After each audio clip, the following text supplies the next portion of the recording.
kita harus mengawal kasus adik kita Arianto yang dibunuh oleh polisi secara tuntas sampai korban dan keluarga korban benar-benar mendapatkan keadilan. Even misalkan hari ini pun kita melihat bahwa sidang etik itu sudah berjalan, bahwa dia dipecat polisi dan bahwa dia masih tetap kemudian harus menjalankan proses hukum, tetapi kita harus tetap mengawal ini karena kasus ini tidak berbeda jauh dengan kasus yang terjadi pada kematian adik kita Gama dan juga Afif Maulana yang juga dibunuh oleh polisi. Kenapa? Satu kesamaan dalam 3 kasus ini bahwa polisi lagi-lagi memfitnah dan menyudutkan korban. Sebegitu gilanya kah?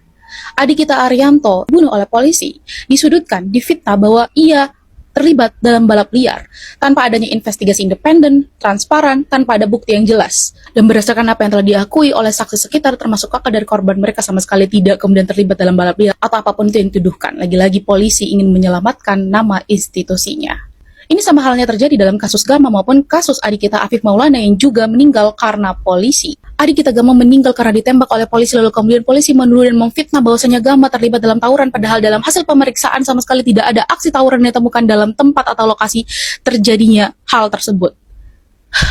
Gak ada alasan yang logis untuk kemudian mengambil nyawa orang hanya gara-gara, oh dia terlibat tawuran makanya gue tembak. Begitupun dengan adik kita almarhum Afif Maulana yang kemudian meninggal karena diduga disiksa oleh polisi, tetapi justru dituduh oleh polisi bahwa Afif melakukan tawuran dan lompat sendiri dari jembatan.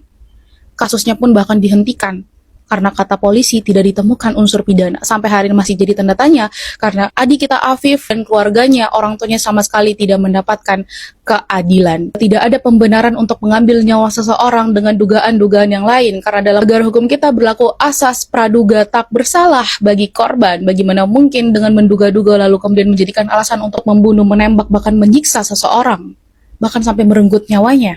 Disinilah kita perlu benar-benar mengawal kasus adik kita Arianto sampai benar-benar tuntas. Karena negeri ini banyak sekali fenomena hukum yang tumpul ke atas dan juga tajam ke bawah. Kita benar-benar melihat dengan mata telanjang kita tentang bagaimana arogansi para aparat penegak hukum. Polisi yang seharusnya bisa hadir untuk memberikan pelayanan dan perlindungan terhadap masyarakat, tetapi justru hadir sebagai algojo. Kalau gue jadi polisi, maka gue akan bertanya-tanya kenapa di negeri ini setiap orang yang mendengar kata polisi, setiap anak kecil yang mendengar kata polisi bukannya merasa aman tetapi merasa takut, padahal polisi hadir harusnya bisa memberikan rasa aman dan juga perlindungan terhadap masyarakat.